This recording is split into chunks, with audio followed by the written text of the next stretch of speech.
moi, je me pose toujours la question, tu vois, de savoir est-ce que j'aimerais bien rencontrer le Guillaume qui a pris cette décision. Et la décision, en l'occurrence, c'était de commencer à racheter des boîtes.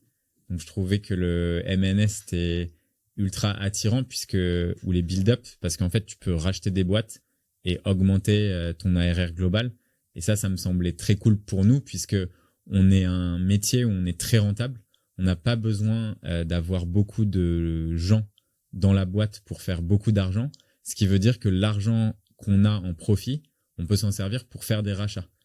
Et ça, c'est super cool parce que la réalité, quand tu vois des boîtes qui lèvent des fonds et qui recrutent, je pense que tu en connais aussi pas mal dans l'écosystème, mais tu as des boîtes, tu vois, qui ont 400, 500 personnes, ils font pas notre ARR.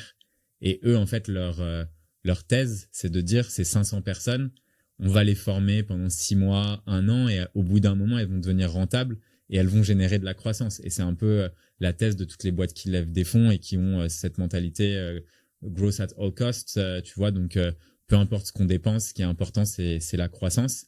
Et moi, en fait, je me dis, bah, plutôt que d'avoir des people et d'avoir toutes les galères que tu as à gérer quand tu as beaucoup, beaucoup de gens, bah, tu peux juste racheter du revenu.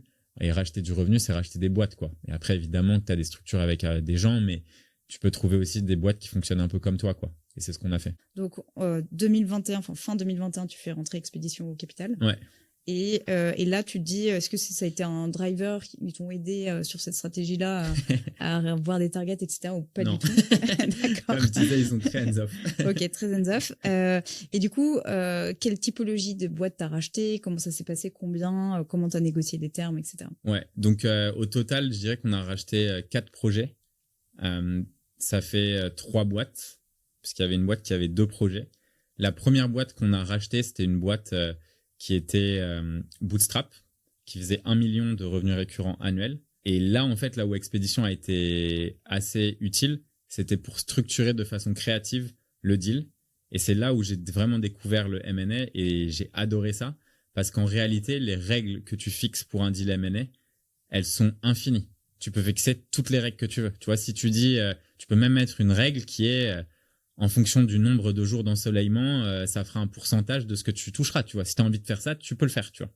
Et nous, ce qu'on a fait, c'est que, en gros, il fallait la stratégie. Moi, ma strat, déjà, c'était opportunistique. Donc, est-ce qu'il y a des opportunités qui sont intéressantes? 2, est-ce que en achetant instantanément la boîte, je sais que je fais un markup sur le deal? Un peu comme dans l'immobilier, si tu veux être bon en immobilier, il faut que tu saches que quand tu achètes un asset, au moment où tu l'achètes, tu as déjà fait ta plus-value. Ce qui veut dire qu'en gros, si tu l'achètes et que tu décides de ne pas faire ton projet, mais que tu décides de le revendre, ben en fait, tu prends déjà une plus-value. Moi, pour les boîtes, c'était un peu la même vision que j'avais. Donc là, il y avait une boîte qu'on a rachetée où on savait que grâce à notre communauté, etc., on allait pouvoir réussir à la faire grossir rapidement. Et c'était plus un produit, c'était pas des concurrents, par exemple. Non, c'était pas des concurrents. On n'a pas fait la stratégie de concurrents parce que je trouve que c'est par rapport à ce qu'on fait nous, je trouve que c'est complexe. Si tu étais un business de data, par exemple, où tu vends juste de la donnée et tu as une interface de base de données qui est la même partout, là, je comprends. Mais sur une question, tu vois, de prospection, où là, l'UX de la plateforme est très différente d'un compétiteur à l'autre, etc., je pense que c'est compliqué de faire des build-up avec des boîtes qui sont concurrents directs.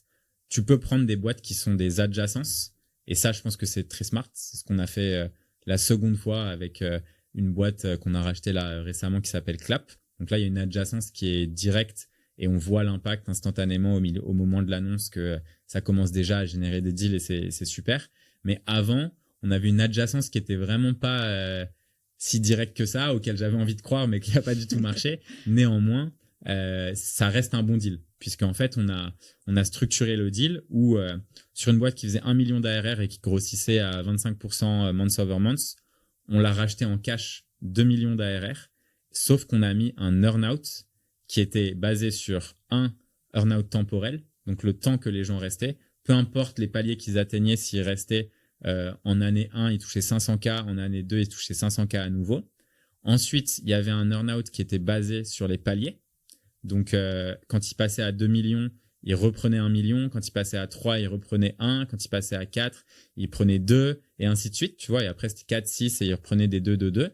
Et donc, en fait, c'était un earn-out qui pouvait leur permettre d'atteindre un deal global à plus de 10 millions. pour négocier ce deal, il faut bien comprendre à qui tu as affaire. Moi, je savais que les 2 personnes qui avaient monté cette boîte, c'était des gens qui avaient bossé en start-up, qui avaient levé des fonds, qui avaient travaillé comme des acharnés pendant longtemps et qui avaient touché 0 à la fin. Donc, eux, ils se retrouvent avec un projet sur des plateformes où il y a un risque, puisque c'était Twitter et LinkedIn. Twitter, un risque parce que c'était en train d'être acheté par Elon Musk, donc on ne savait pas ce qu'il allait en faire. LinkedIn, parce qu'il y a toujours un risque avec LinkedIn. Donc, eux, plus ils grossissent, plus ces 2 plateformes vont les voir et plus potentiellement le risque il est élevé. Et là, ils ont un asset où ils se disent qu'ils peuvent devenir multimillionnaires avec. Donc moi, mon objectif, c'était qu'ils touchent le million directement pour atteindre ce statut de millionnaire qui est quand même, je pense que c'est une barrière mentale, mais c'est important. Et je le sais parce que quand j'ai revendu mon premier projet, c'était un peu aussi un truc qui était important pour moi. Et ensuite, c'était de se dire comment on fait pour vraiment aligner les intérêts. Et c'est là où, du coup, c'était intéressant de bosser avec Expédition, c'est que eux, ils avaient exactement la même mentalité que nous sur le côté bootstrap très rentable. Et ils avaient une marge d'opération, marge brute, qui était à, donc, une fois qu'il y avait tous les coûts qui étaient dépensés, ils étaient peut-être 70%. Et du coup, moi, j'ai fixé leur marge à 50%. Comme ça, ils avaient un buffer pour dépenser potentiellement plus, donc ils étaient à l'aise. Mais en structurant le deal comme ça voulait aussi dire que plus la boîte grossit, plus elle fait du cash et plus cette marge, je peux la réutiliser pour financer le deal. Et au final, donc eux sont partis après 1 an et demi et en 3 ans et demi, la boîte a été payée toute seule par cette ce profit. Okay. Donc en fait, ce qui veut dire qu'aujourd'hui, on a un asset qui fait un peu plus de 5 millions d'ARR. Donc là, la boîte fait toujours 5 millions d'ARR à peu près. Elle fait un peu plus, ouais, dans ces eaux-là. 5 millions. Et du coup, vous l'avez intégré physiquement dans vos bureaux? Enfin, comment ça s'est passé? Ouais, il y a une équipe maintenant qui est dessus, qui fonctionne de façon un petit peu... La vision initiale, c'était réellement d'intégrer les produits. Dans les faits, en testant avec nos clients, en prenant des design partners, en essayant vraiment de pousser cette vision, on s'est rendu compte que ça marchait pas. On essayait trop de tordre 2 choses qui sont différentes pour les rapprocher. Et en fait, elles voulaient s'éloigner à chaque fois. Et il y a un moment où tu peux pas plier le marché à ta propre vision. Il faut aussi savoir l'écouter. Et donc, ce qu'on a décidé de faire, c'est de faire des business units un peu séparés. Ce qui est très différent avec Clap qu'on vient de racheter, puisque Clap, en fait, c'est un projet qui s'adresse directement à nos clients, donc directement aux équipes sales et qui leur permet, tu vois, de recorder en fait tous leurs meetings, ce qui est la suite logique avec Lemlist, puisque Lemlist te permet de booker des meetings avec tes prospects, Clap permet de record tes meetings, donc en fait les deux, tu vois, vont ensemble, quoi. Ok, donc tu fais ce premier deal, donc les fondateurs sont partis au bout d'1 an et demi. Ouais. Ça, c'était un problème pour toi ou pas nécessairement? Tout s'est pas passé exactement de la façon dont on avait prévu initialement. Je pense que un rachat de boîte, c'est un mariage qui est toujours forcément compliqué. Déjà, il y a toujours deux versions d'une histoire. Donc l'histoire que je vais raconter, c'est ma version, et Thomas et Thibaut et Tom ont aussi leur version. Et je pense que la vérité doit se situer, tu vois, à peu près au milieu. Mais eux, globalement, ils trouvaient que potentiellement, on les aidait pas forcément assez. Moi, je trouvais qu'on a apporté beaucoup et qu'on les a beaucoup aidés sur plein de sujets. Ensuite, je pense que Thibaut et Tom étaient plus trop alignés. Ils voulaient des choses différentes. Donc, en fait, c'est un petit peu ça qui a précipité leur départ, puisque les deux se sentaient désalignés. Et donc, ils étaient beaucoup moins à fond dans le projet. Et ils se disaient que ça servait quasiment à rien, tu vois, de rester là juste pour toucher les salaires et les earn-out. Donc, en gros, on a décidé de renégocier entièrement le contrat afin qu'ils puissent partir plus tôt. Et au lieu de les forcer à atteindre des paliers, on leur a dit, tout l'argent au-dessus de ce palier, vous le récupérez. En gros, tout l'ARR qui va être au-dessus de ce palier, vous le récupérez. À ce moment-là, il y a eu des choses qui ont été faites qui n'étaient pas forcément ultra positives pour essayer d'augmenter un peu le cash. Donc, réactiver des comptes qui étaient désactivés. Donc, des gens qui avaient décidé d'arrêter de payer, du jour au lendemain, tu leur envoies un mail et tu leur dis que tu vas les faire payer. Évidemment, tous les mails ne sont pas lus. Donc, en fait, on s'est retrouvé après avec beaucoup de gens qui n'étaient pas contents d'avoir une augmentation de prix parce qu'ils avaient aussi augmenté les prix, d'avoir leur compte réactivé. Alors, donc tu vois, c'est très déceptif et c'est pas du tout notre façon de faire les choses. Nous, tu vois, on a toujours était très proche de nos clients, les considérait. Tu vois, on a rarement fait des augmentations de prix sauvages juste pour essayer de gratter un peu plus de revenus et faire un pic de cash sur un mois. C'est pas notre façon de faire. Et de ce fait, tu vois, ça a créé un peu une fin de relation qui était pas très positive. Mais aujourd'hui, tu vois, avec Thibaut et Tom, on s'entend super bien, on continue de se parler. Et tu vois, il y a pas de vrai sujet, et quoi. du coup, si tu devais faire une conclusion un petit peu de cette opération, Ouais. ça serait plutôt, qu'est-ce que tu ferais différemment? Ouais, c'est bien, c'est une bonne question. Je cadrerais beaucoup plus le deal. En fait, la réalité, c'est que quand tu rachètes une boîte, tu dois pas laisser aux gens à qui tu rachètes la boîte le droit d'augmenter le prix sans passer par toi. Tu dois pas. En fait, il y a des règles que tu dois mettre. Tu peux pas évidemment mettre toutes les règles parce que tu vas en oublier, mais il y a quand même quelques règles de bon sens que tu peux mettre qui te permettent d'avoir un peu de contrôle. Ce qui est dur aujourd'hui, tu vois, est-ce que je l'aurais fait différemment? Je pense pas, parce qu'en réalité, pour closer ce deal, le fait que je leur donnais une flexibilité très grande, c'était aussi une des conditions puisque je payais la boîte vraiment pas cher en cash au départ avec un earn-out. Tu vois, il y avait 80% du deal était en earn-out. Et en tout, ça t'a coûté combien du coup? En tout, je pense qu'on a dû dépenser, peut-être 8 ou 9 millions, 9 Okay. millions, sachant, enfin, c'est pas vrai ce que je dis. On a dépensé un peu plus parce que bon, ça c'est un sujet un peu plus perso. La boîte, en fait, je l'ai pas rachetée à 100% avec l'Emlist et l'Empire, quoi. Je l'ai racheté aussi par ma holding. Et donc, j'ai racheté en majorité par ma holding. Et par la suite, quand elle a grossi, j'ai revendu à 100% depuis ma holding à l'Emlist. Et là, j'ai fait une plus-value aussi. Ce qui a été aussi un enrichissement personnel. Ok, et cette structure, tu l'as fait parce que tu voulais pas.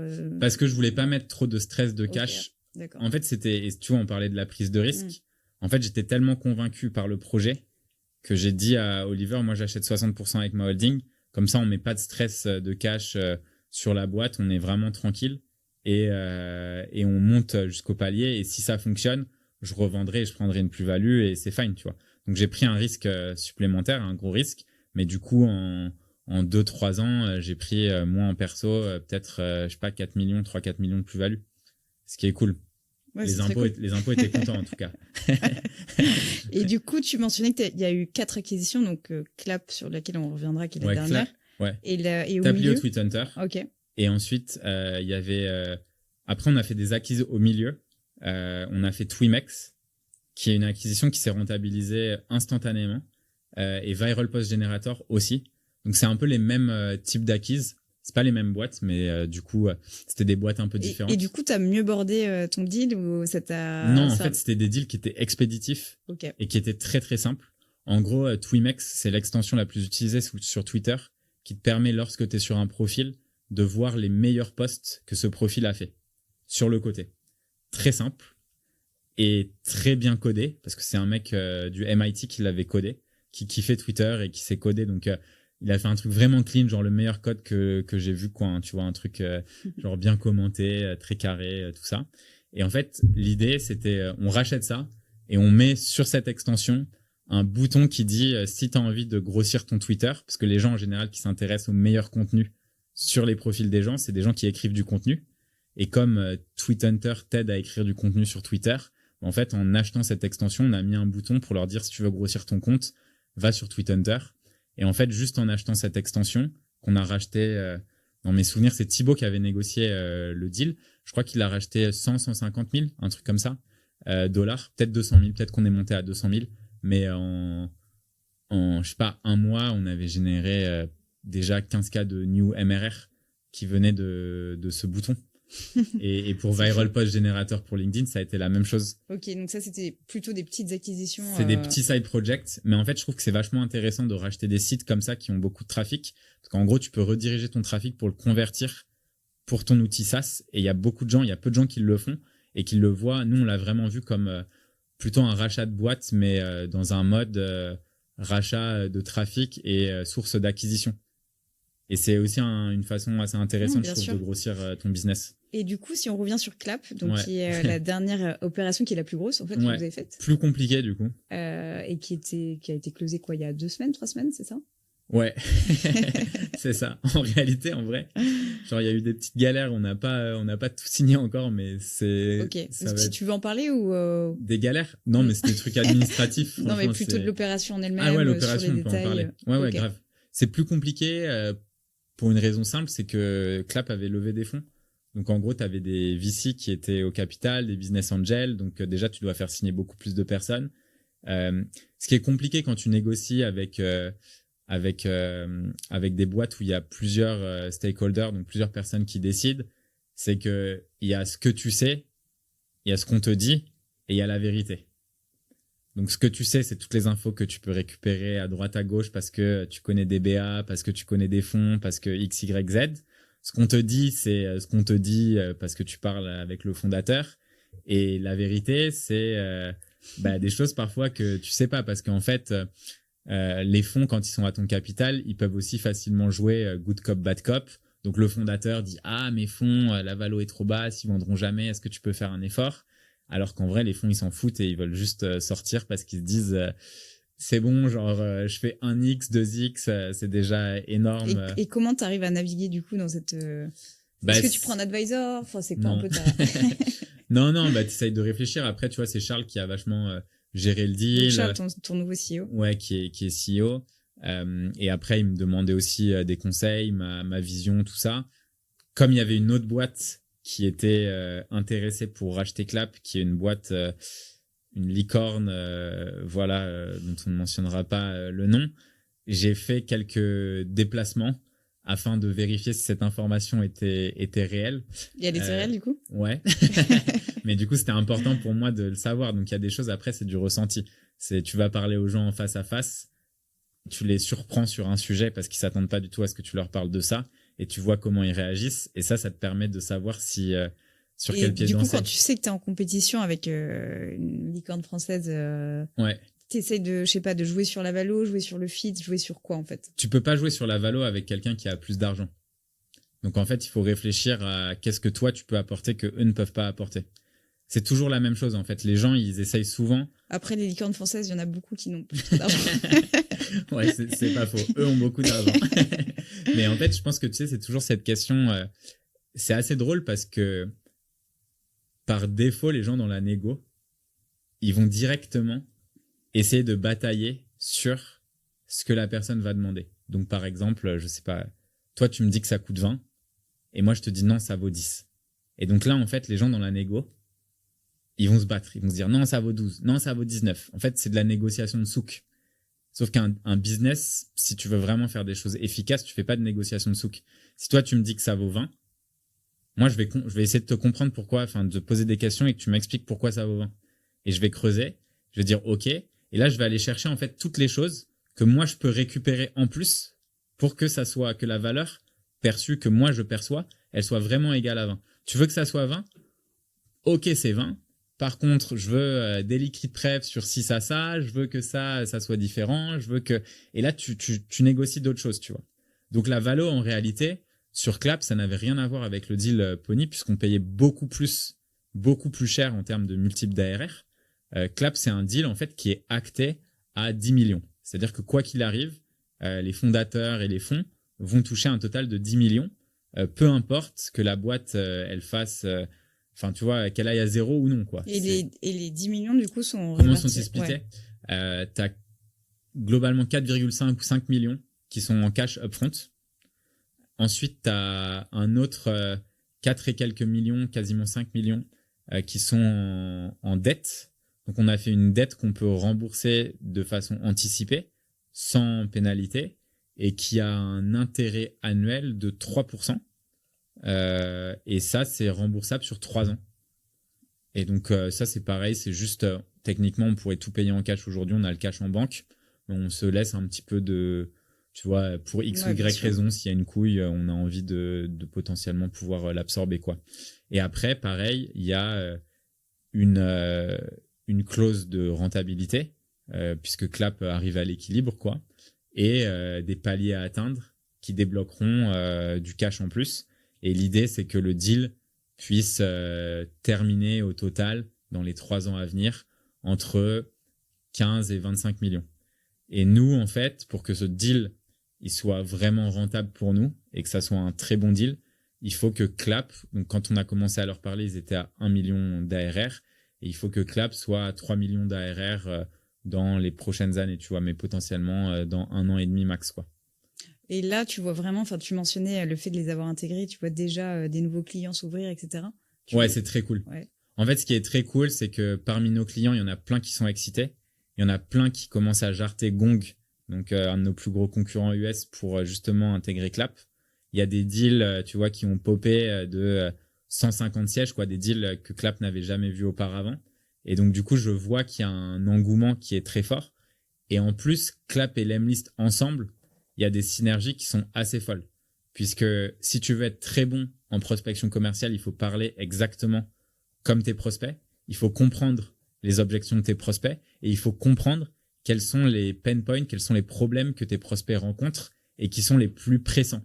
Et comme tu as toute la donnée des conversations de tes commerciaux avec les prospects, ça, c'est de la data qui va être réintégrée dans les campagnes de prospection Lemlist faites par intelligence artificielle, ce qui va permettre d'avoir une optimisation constante de tes campagnes grâce aux conversations que tes commerciaux vont avoir. Ce qui est quand même assez ouf.